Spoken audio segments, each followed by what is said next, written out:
గురువంటే మాయ, భ్రమ, చిత్త విభ్రాంతుల నుంచి ఆశ్రితుల్ని కాపాడే మహితాత్ముడు. గురువంటే సంశయాల్ని రూపుమాపే, కనువిప్పు కలిగించే మహాత్ముడు. తీరు తెన్ను లేకుండా అగమ్యగోచరంగా సంచరించేవారికి గురువు దిక్సూచి. కారు చీకట్లో కాంతిపుంజం, పెను వరదలో తీరం దాటించే నావ, అజ్ఞాన కాసారంలో విజ్ఞాన సమీరం. అలాంటి గురువు ప్రేరకుడు, సూచకుడు, వాచకుడు, బోధకుడు, దర్శకుడు, శిక్షకుడు, రక్షకుడు, అన్నింటికీ మించి శ్రేయోదాయకుడు. అనేక గురు రూపాలలో బోధక గురువు రూపం ఒకటి. బోధక గురువే పరమ గురువుగా అవతరించడం ఒక అపురూప ఘట్టం. అది దైవ సంకల్పం. ఆయన జన్మించింది పండిత వంశంలో. ఆయన పుట్టి పెరిగింది కవులు, కళాకారుల కుటుంబంలో. అధ్యాపకుడిగా, అవధానిగా, నటుడిగా, భువన విజయ కార్యక్రమ ప్రయోక్తగా, ఇలా బహుముఖ ప్రజ్ఞాశాలిగా వినుతికెక్కిన ఆయన బోధక గురువుగా తన జీవన ప్రస్థానాన్ని ప్రారంభించారు. ఇక పరమ గురువుగా ఆయన జీవితం మలుపు తీసుకోకపోవడం దైవేచ్ఛ. కారణజన్ముడిగా కార్యకారణ బంధ సంయోజనంతో సాకారమైన ఆ మహాద్భుత ఘట్టం పరమగురువు ఆవిష్కారానికి నాంది పలికింది. అర్ధరాత్రి జోరుగా వర్షం కురుస్తోంది. కారు చీకట్లను చీల్చుకుంటూ కారు రోడ్డుపై ముందుకు దూసుకెళ్తోంది. గాలివాన అంతకంతకు అధికమైంది. ఇంతలో రోడ్డుకు అడ్డంగా పెద్ద చెట్టు నేల కొరిగింది. కారు ఆగింది. చెట్టును తొలగించడానికి ప్రయత్నం చేస్తానని డ్రైవర్ కారు దిగాడు. కారులో వెనక సీట్లో ఓ వ్యక్తి కూర్చున్నారు. విజయవాడలో అవధాన కార్యక్రమానికి హాజరై తిరిగి స్వస్థలానికి వెళ్లే ప్రయత్నంలో అనుకోని అవాంతరం వల్ల, గాలివాన రూపంలో సమస్య వల్ల రోడ్డు పక్కన ఆగిపోవాల్సి వచ్చింది. అప్రయత్నంగా ఆయన శ్యామలా దండకంలోని శ్లోకాన్ని అందుకున్నారు. తల పక్కకు తిప్పి చూస్తే అమ్మవారి ఆలయం ఉంది. తన ప్రమేయం లేకుండానే కార్ డోర్ తీసుకుని ఆ జడివానలోనే అమ్మవారి ఆలయంలోకి ఆయన ప్రవేశించారు. శ్యామలా దండకంలోని మరిన్ని శ్లోకాలు చదివారు. ఆసువుగా జగదాంబను స్తుతిస్తూ కొన్ని పద్యాలూ చెప్పారు. ఆ వర్షం ఇప్పట్లో ఆగే సూచన కనిపించలేదు. పద్మాసనంలో ఆయన కూర్చొని కాసేపు ధ్యానానికి ఉపక్రమించారు. నువ్విక్కడితోనే ఆగిపోతే ఎలా? ఇంకా ముందుకు వెళ్ళాలి. నీ జ్ఞాన దీప్తితో సమాజాన్ని కాంతిమయం చేయాలి. సనాతన ధర్మాన్ని ఉద్ధరించాలి అనే మాటలు ఆయన చెవుల్లో మారుమ్రోగాయి. కళ్ళు తెరిచి చూస్తే ఎవరూ కనిపించలేదు. గుడి గంట గణగణమని మోగింది.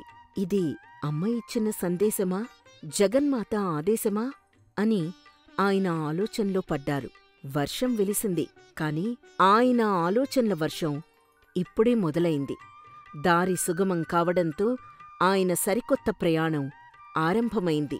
బోధన గురువుగా, అవధానిగా, ఆసుకవిగా, అధ్యాపకుడిగా జీవనయానాన్ని సాగిస్తూ పరమగురువుగా పరివర్తన చెందిన ఆయనే పరమహంస పరివ్రాజకాచార్య కుర్తాళ పీఠాధీశ్వర మంత్రయంత్ర తంత్ర ప్రజ్ఞాన ధురీణ శ్రీ సిద్ధేశ్వరానంద భారతీస్వామి. అఖండమండలాకారం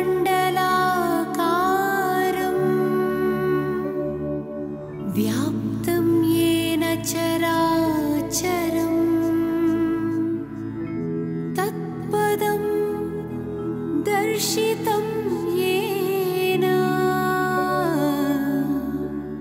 శ్రీమత్ సిద్ధేశ్వరీ పీఠ స్థాపకం మహిమాన్వితం. కుర్తాళమఠ యోగీశం మౌనస్వామి నమాశ్రయే. దశ మహావిద్యలకు, సప్తమాతృకలకు, అష్టదళ శక్తి రూపాలకు, త్రిమాతలకు మూలకారక శక్తి సిద్ధేశ్వరీదేవి.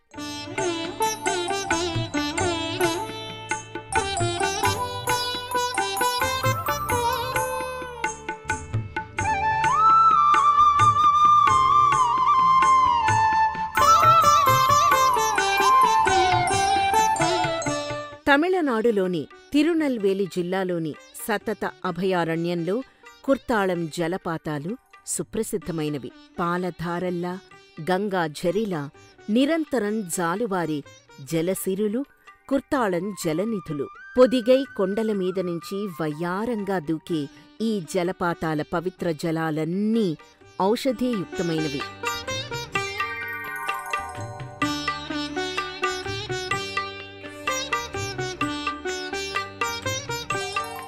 ఈ జలరాశుల నేపథ్యంగా మౌనస్వామిగా పేరుగాంచిన శ్రీ శివ చిదానంద సరస్వతి 1916వ సంవత్సరంలో సిద్ధేశ్వరి పీఠాన్ని స్థాపించారు. ఉత్తరాన హిమాలయాలు తపస్సుల నిలయం. అలాగే దక్షిణ భారతం సిద్ధులకు, తపస్సంపన్నులకు, ఆధ్యాత్మిక సారథులకు నిలయం. దత్త సంప్రదాయానికి చెందిన మౌనస్వామి అచ్యుతానంద సరస్వతీ స్వామి దగ్గర శివ చిదానందులు దీక్ష స్వీకరించారు. హిమాలయాల్లో చిరకాలం తపస్సు చేశారు.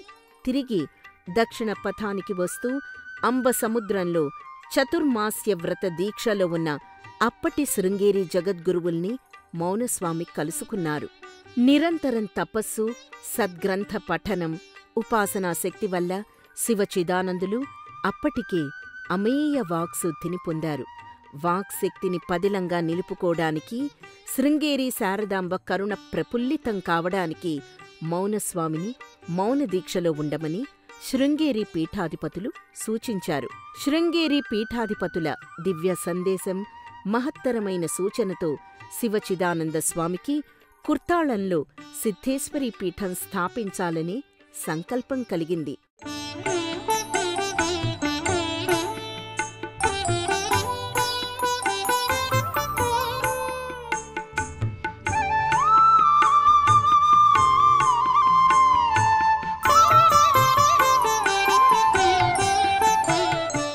మౌనస్వామి ఆధ్వర్యంలో కుర్తాళం పీఠం సనాతన ధర్మ ప్రచారానికి విశేషమైన కృషి చేసింది. మౌనస్వామి తర్వాత శ్రీ విమలానంద భారతీస్వామి, త్రివిక్రమ రామానంద భారతీస్వామి, శ్రీ శివ చిదానంద భారతీస్వామి పీఠాధిపతులయ్యారు.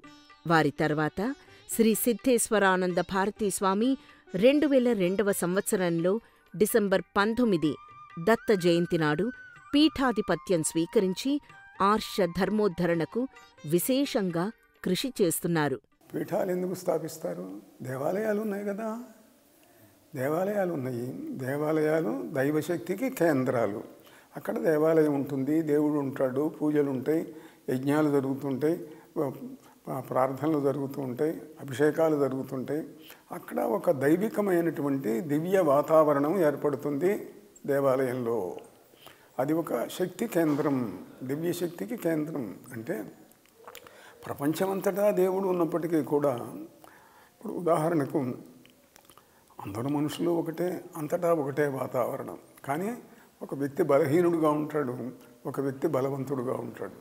ఒక వ్యక్తి దగ్గర తక్కువ ధనం ఉంటుంది, ఒక వ్యక్తి దగ్గర ఎక్కువ ధనం ఉంటుంది. అట్లనే దైవశక్తి అంతటా నిండి ఉన్నప్పటికీ కూడా అవసరమైనప్పుడు కొన్ని కేంద్రాలుగా ఏర్పరిచి ఆ కేంద్రాలలో ఎక్కువ దైవశక్తి ఉండేటట్లుగా చేసేది ఆ దేవాలయం. అంటే పీఠాలంటే ఏమిటి అని అంటే, దైవ సంబంధమైనటువంటి చింతనతో లౌకికమైనటువంటి యావృత్తులన్నీ కూడా వదులుకొని కేవలం పరమేశ్వరార్పితమైనటువంటి చిత్తంతో అన్నీ నేను వదిలేస్తున్నాను అనుకున్నటువంటి వ్యక్తులు, అంటే స్వార్థం ఏమీ లేనటువంటి వ్యక్తులు, వాళ్ళు ఇంకా మరింతగా దైవ సేవతో పాటు సమాజ సేవ కూడా చేయటం కోసం ఏర్పరచబడినటువంటివి పీఠాలు, మఠాలు. సిద్ధేశ్వరానంద భారతీస్వామి పూర్వాశ్రమనామం పోతరాజు వెంకట లక్ష్మీ వరప్రసాదరావు. ప్రసాదరాయ కులపతిగా ఆయన అధ్యాపక రంగంలో, సాహిత్య రంగంలో పేరెన్నికగన్న బహుముఖ ప్రజ్ఞావంతులు. 1937వ సంవత్సరం జనవరి 23వ తేదీన గుంటూరు జిల్లా నరసరావుపేట సమీపంలోని ఏల్చూరు గ్రామంలో పురుషోత్తమరావు స్వరాజ్యలక్ష్మి దంపతులకు జన్మించారు. గురువైన పోతరాజు శ్రీరామ కవి వీరికి పితామహులు. తాతగారి నుంచే కవిత్వాన్ని వారసత్వంగా అందుకున్నారు. అవధానిగా, నటుడిగా, అధ్యాపకుడిగా రాణించారు. భువన విజయం పేరిట తెలుగునాట ఎన్నో ప్రాంతాల్లో కవితా గోష్ఠులు, సాహిత్య సమారోహాల్ని నిర్వహించారు. భువన విజయం రూపక ప్రక్రియ స్ఫూర్తితో కైలాసనాథ సభ అనే నూతన ప్రక్రియను రూపొందించి దేశ విదేశాల్లో వివిధ వేదికలపై ప్రదర్శించారు. గుంటూరులోని హిందూ కళాశాలకు ప్రధాన ఆచార్యులుగా వ్యవహరించారు. పసుమాముల సుబ్బరాయ శాస్త్రి నుంచి మంత్రదీక్ష స్వీకరించారు. అలాగే రాధికా ప్రసాద్ మహారాజ్ దర్శనంతో రాధాదేవి మంత్రోపాసన చేపట్టారు. దశ మహావిద్యల సాధనలో అత్యున్నత స్థాయిని అధిరోహించారు. తన ఉపాసన దీక్ష, మంత్రబలాలతో శాక్తేయ మార్గాన్ని ఆయన అనుసరించారు. రాధా మాధవ తత్వాన్ని తెలుగు ప్రాంతంలో విశేషంగా ప్రచారం చేసి బృందావన సాంప్రదాయాల్ని తెలుగువారికి పరిచయం చేశారు. తపస్సు, ఆధ్యాత్మిక అనురక్తి, స్వాధ్యాయం, ధర్మనిరతి, ధార్మిక చింతన వంటి అంశాల ద్వారా ఆముష్మిక చింతనలో అత్యున్నత శిఖరాల్ని అధిరోహించవచ్చు అనే మార్గాన్ని కుర్తాళం పీఠం మొదటి నుంచి ప్రగాఢంగా విశ్వసించింది. ఆ సంప్రదాయ రీతుల్నే అనుసరిస్తోంది. ఆ మార్గాన్ని శ్రీ సిద్ధేశ్వరానంద భారతీ స్వామివారు మరింత ముందుకు తీసుకువెళ్తున్నారు. ధర్మ ప్రచారం, సేవా సంవిధానం, ఆధ్యాత్మిక జీవన గమనాల త్రివేణీ సంగమంగా పీఠం విలసిల్లుతోంది. అనంత సంసార సముద్రతార నౌకాయితాభ్యాం గురుభక్తిదాభ్యాం. కుర్తాళంలోని సిద్ధేశ్వరి పీఠంలో ఉన్న రాజరాజేశ్వరీదేవి అన్నదాన సమాజంలో ప్రతినిత్యం 2 పూటల అన్న వితరణ కొనసాగుతుంది.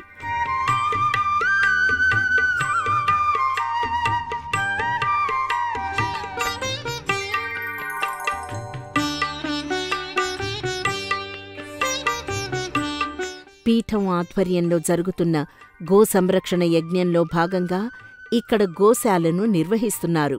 ప్రతినిత్యం గోపూజను సంప్రదాయ రీతిలో చేస్తారు.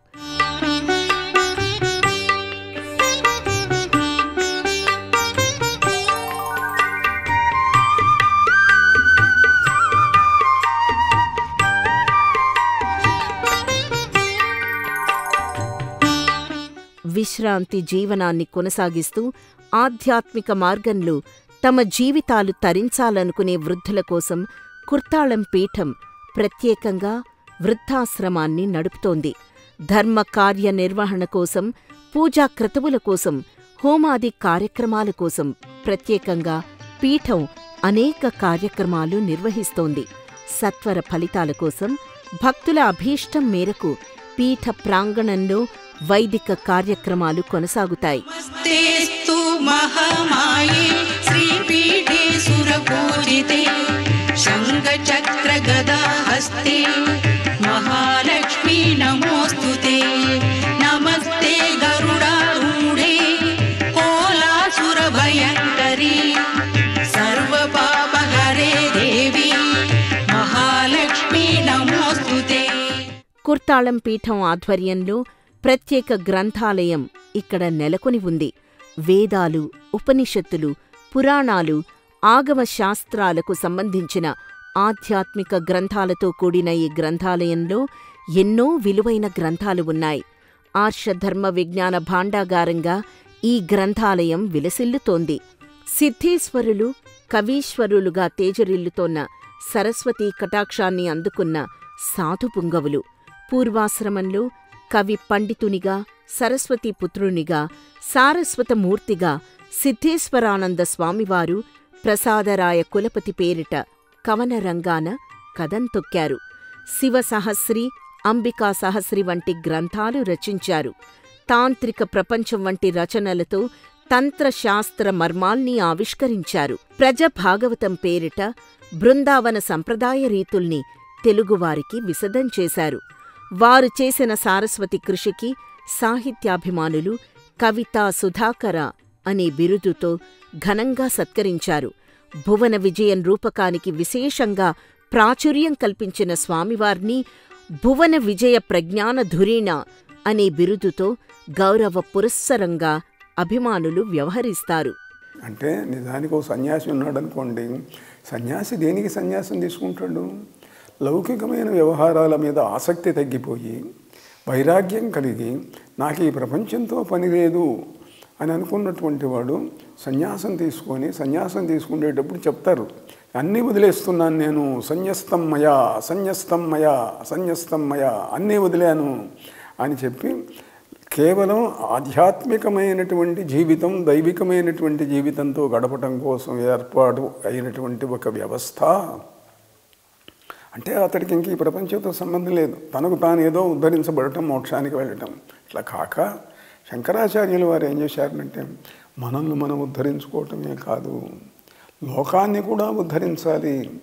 నీవు ఈ లౌకికమైన వ్యావృత్తిని వదిలేసి, స్వార్థం వదిలేసి దైవచింతనతో ఉండటం వల్ల నీకు ఒక శక్తి వస్తుంది. ఆ శక్తిని సమాజానికి కూడా ఉపయోగించటం నీ కర్తవ్యం. నీ ఒక్కడు ఉద్ధరించబట్టం కాదు, స్వయం తీర్ణ పరాంస్తారయతి, ఇతరులను కూడా తరింపజేయాలి. ఆ తరింపజేయటం కోసం పీఠాలు పెట్టారు. అంటే కేవలం సన్యాసం మాత్రమే కాకుండా ఈ సన్యాసం తీసుకున్న వ్యక్తి పీఠంలో ఉండేటట్లయితే అతడు సామాజిక కర్తవ్య దీక్షను స్వీకరించిన వాడైనాడన్నమాట. కుర్తాళం సన్నిధి పవిత్ర పెన్నిధి. పంచభూతాత్మక లింగాలలో చిదంబర క్షేత్రంలో ఆకాశలింగం నెలకొని ఉంది. చిదంబరం చుట్టూ 108 దివ్య సభలు ఉన్నాయి. వాటిలో చిత్ సభ కుర్తాళం. నటరాజస్వామికి కుర్తాళం చిత్ సభగా వర్ధిల్లుతోంది. అగస్త్య మహర్షి కుర్తాళంలో ధరణి పీఠాన్ని స్థాపించారని పురాణాలు చెబుతున్నాయి. కుర్తాళంలో అగస్త్య మహాముని కుర్తాళనాథేశ్వర లింగాన్ని ప్రతిష్ఠించారు. అగస్త్య మహర్షి కుర్తాళంలో దీర్ఘకాలం తపస్సు చేశారు. ఆశ్రమాన్ని స్థాపించుకొని ఎందరో శిష్యులకు మార్గదర్శనం చేశారు. అగస్త్య మహర్షి పేరిట తమిళ సంప్రదాయంలో ఎన్నో రచనలు ఉన్నాయి. వీటిలో యోగ వైద్య శాస్త్రానికి సంబంధించిన విషయాలలో కుర్తాళం మంత్రసిద్ధిగల మహిమాన్విత ప్రదేశమని ఎన్నో దృష్టాంతాలతో నిరూపించారు. శ్రీదేవ్యువాచ దేవదేవ మహాదేవ త్రికాలజ్ఞ మహేశ్వర కరుణాకర దేవేశ భక్తానుగ్రహకారక. కుర్తాళంలోని జలపాతాల్లో ఎన్నో అద్భుతమైన ఔషధ విలువలు ఉన్నాయని సైద్ధాంతికంగా రుజువైంది. తామ్రపర్ణి నదికి ఉపనది అయిన చిత్రా నదిపై దాదాపు 12 జలపాతాలు కుర్తాళం పరిధిలో పరివ్యాప్తమై ఉన్నాయి.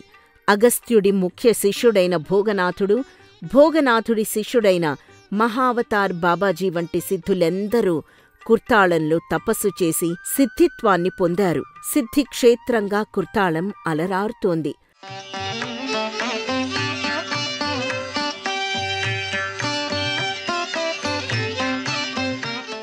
మంత్రశక్తి, తంత్ర సాధనల మేలు కలయికగా ఈ పీఠం వర్ధిల్లుతోంది. హిమాలయాల్లో తాను సాధించిన దివ్య తపోశక్తిని కుర్తాళంలోని శ్రీ రాజరాజేశ్వరీదేవి విగ్రహాకృతిలోకి మౌనస్వామి అనువర్తింపజేశారు. రాజరాజేశ్వరీదేవి కుర్తాళ శక్తి పీఠానికి ప్రధాన దైవం. ఈ శక్తి రూపాన్ని సిద్ధేశ్వరీదేవిగా వ్యవహరిస్తారు.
ఈ శక్తిమాతకు అభిముఖంగా 3 మీటర్ల చుట్టుకొలతతో 1 మీటర్ ఎత్తుతో ఎంతో అరుదైన మరకత మహామేరువు నెలకొని ఉంది.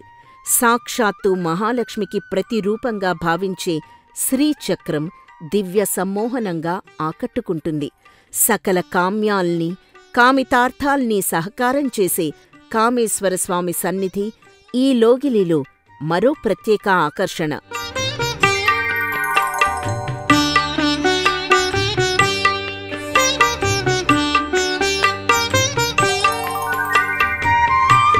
పీఠ ప్రాంగణంలోని అశ్వత్థవృక్ష భావంతో నాడీ గణపతిని మౌనస్వామి ప్రతిష్ఠించారు. ఈ గణపతి మూర్తికి హృదయ స్పందనలు, నాడీ కొట్టుకోవడాన్ని స్పష్టంగా గమనించవచ్చని భక్తులు చెప్తారు. ఈ గణపతే క్షేత్ర పాలకుడిగా పూజలందుకుంటున్నాడు. ప్రధాన ఆలయ దిగువ భాగంలో పాతాళ ప్రత్యంగిరాదేవి మందిరం నెలకొని ఉంటుంది. ఓం మోహే మోహిన్యే నమో నమః. ఓం రుంధే రుంధిన్యే నమో నమః. ఓం అధిష్టమిన్యే నమో నమః. ఓం గడిష్టమిన్యే నమో నమః. ఓం సాక్షిష్టమిన్యే నమో నమః. ఓం కారుణ్యరూపాయ నమో నమః. ఓం నిర్వాక్షప్రియాయ నమో నమః. ఓం క్షామింబీజవేదాయ నమో నమః. ఓం విశ్వవాస్తే నమో నమః. ఓం సంగవారాణి వేదాయ నమో నమః. ఓం కాశీవాసిన్యే నమో నమః. ఓం కైలాసవాసిన్యే నమో నమః. ఓం కాత్యాయన్యే నమో నమః. ఓం కులబోధితాయ నమో నమః. ఓం కులగణ్యాయ నమో నమః. ఓం శ్రీ అధర్వణ ప్రత్యంగిరాదేవి సైతాశ్రీ శ్వేతమాలాహిరేవ్యే నమో నమః. నానావిధ మంత్రపుష్పం సమర్పయామి, నమస్కరోమి. ఓం యానక్షత్రాయం దృశ్యతో భవయాన్నవేదేకదిశో ప్రకృతయో చంద్రమాయాన్నే సర్వాణ్యమేదానే దివానే దుందో హస్తావింసానే దివానే చక్మానే ధాయోగం స్వరంతువే యోగం ప్రవద్దే తేనం తేనం ప్రవద్దే యోగం చరమో రాత్రాధ్యాగుస్తో. ప్రత్యంగిర అనే దేవత ఇటీవలి కాలంలో చాలా ప్రసిద్ధిలోకి వచ్చినటువంటిది. ప్రత్యంగిర అంటే అధర్వణ వేదంలో అంగిరస మహర్షి దర్శించినటువంటి మంత్రాలవన్నీ కూడా. అవి 45 మంత్రాలు, అధిక పాఠాలు 15, ఆ రుక్కులు కలిపి మొత్తం 60 మంత్రాలు ఉన్నాయి. అవి 60 రుక్కులు. అవి వాటిల్లో ఏమిటి అంటే ప్రధానమైనటువంటిది అది శత్రు సంహార విద్య, శత్రువులను సంహరించేటువంటి విద్య. అంగిరసుణ్ణి దేవతలు ప్రార్థిస్తే దేవతల రక్షణ కోసం ఇంద్రుడి ప్రార్థన మీద ఆయన చెప్పినటువంటి రుక్కులు ఇవి. ఈ మంత్రముల సహాయంతో ఆయన రాక్షసులను సంహరించాడు. ఆ రకంగా ఇవి ప్రత్యంగిర రుక్కులు అన్న పేరు వచ్చినాయి. తెలుగులో ఒక సామెత ఉన్నది, ప్రత్యంగిర చేసేవాడి పంచనం ఉండకూడదు, శరభసాళ్ళం చేసేవాడి చెంతనం ఉండకూడదు అని చెప్పి. అంటే ఈ మంత్రాలు చేసేవాళ్ళలో తీవ్ర శక్తి ఉంటుంది. కాశీలోని కపాల తీర్థంలో ఉన్నట్టే ఇక్కడ కాళీ, కాలభైరవ ఆలయాలు ఒకే చోట గోచరమవుతాయి. దండాయుధపాణిగా బాలసుబ్రహ్మణ్య స్వామి ఈ నెలవులోనే పూజలందుకుంటున్నాడు. ఈ సిద్ధేశ్వరీ పీఠాన్ని వ్యవస్థీకరించిన మౌనస్వామివారి మహాసమాధి ఈ ప్రాంగణంలోనే నెలకొని ఉంటుంది. గురువు అనే రూపానికి సాకార తేజంగా ఆధ్యాత్మిక, ఆముష్మిక చింతనల మేలు కలయికగా సిద్ధేశ్వరానంద భారతీస్వామి వర్ధిల్లుతున్నారు.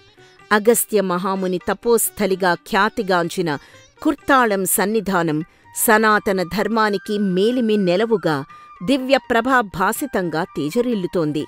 ఈ ఆధ్యాత్మిక యజ్ఞం తరంతరం, నిరంతరం, అనవరతం కొనసాగుతూనే ఉంటుంది. నవచైతన్య తరంగిణిలో ముందుకు ప్రవహిస్తూనే ఉంటుంది. పర్వతాగ్రం మీదకి వెళ్తే, లేకపోయేటట్టయితే ఒక దివ్య నదీ తీరానికి వెళ్ళేటైతే, దివ్య నదీ జల స్పర్శ చేసేటట్లయితే అక్కడ ఉండేటువంటి వాతావరణం మనస్సు మీద చాలా దివ్యమైన ప్రభావం చూపిస్తూ ఉంటుంది. అందుకే చాలామంది తపస్సులు ఈ దేశంలోనే కాదు, అనేక దేశాలలో ఏ కొండల మీదకో వెళ్ళి ధ్యానం చేసి తిరిగి వస్తారు. అక్కడ దివ్య చైతన్యాన్ని తొందరగా అందుకోగలుగుతారు. కనుక వాతావరణము యొక్క ప్రభావం దీని మీద ఉంటుంది, శబ్దము యొక్క ప్రభావం మనస్సు మీద ఉంటుంది. ఈ రెంటి ప్రభావం వల్ల కూడాను మానవుడి యొక్క మనస్సు మారుతుంది. ఈ మారిన మనస్సు ధార్మికమైనటువంటి దైవ సంబంధమైన ఆలోచనలతో కూడినట్లుగా మార్చబడినట్లయితే దానివల్ల సమాజానికి మేలు జరిగి మనం కోరుకోవాల్సింది ఏమిటంటే ఈ సమాజంలో పోలీసులు న్యాయస్థానము అవసరం లేని సమాజం వస్తే ఎంత బాగుండును అని అనుకుంటాం మనం. ఆ స్థితిని తీసుకొచ్చే శక్తి దీనికి ఉన్నది.